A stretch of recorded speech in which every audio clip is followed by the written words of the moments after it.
My bitterness in my childhood began with my relationship with my father. He was a traveling businessman, and so he would be gone a lot, and when he would come home, he was very authoritarian, and I just never remembered him telling me that he loved me or affirming me, calling me beautiful,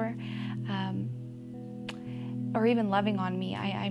By the time I began to really become angry and bitter, I began to look back at my childhood, and I felt like I could count on one hand how many times I remembered him hugging me or telling me that he loved me. So that's where my anger began, was angry at God, because I thought, why would you give me a father like this? I remember the first night when the Lord really addressed that bitterness in my heart. I was in a room where we were worshiping, and the Lord was really moving, and I had a very hard time connecting in worship because I felt like I never measured up to the Lord, like that I was not good enough. And I sat down, and my youth pastor, Pastor Steve, came up to me, and he sat down next to me, and he just put his arm around me, and he didn't say anything. And I just remember sitting next to him and feeling what it was like to have a dad have his arm around you. And a few minutes later, he said, why are you having a hard time?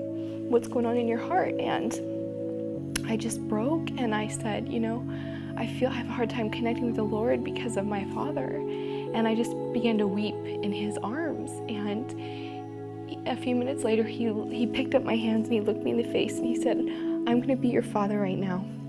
And he said, Emily, will you forgive me for all the years of never loving on you and never affirming you? And I just looked at him and I said, I forgive you. And I really did in that moment. I looked at him as if he were my father, and I said, I forgive you. And that was the gateway into my healing and choosing to pursue forgiving my father. And because I realized that bitterness, was affecting the way that I viewed the Lord, was affecting the way that I interacted with men. I could not, when men in church, when fathers would hug me, I couldn't receive it. It was very uncomfortable. And so I realized that effect that it had, and I wanted to go after that healing and to know God, the love of God.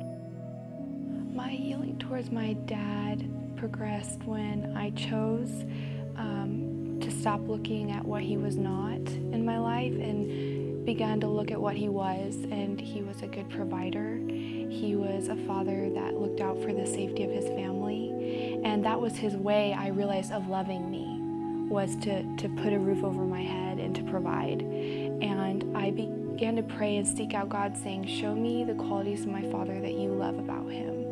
And I began to see different parts of his humor that I never thought was funny, that I would begin to enjoy. And I remember when I realized leadership qualities that were in my life that I got from my father.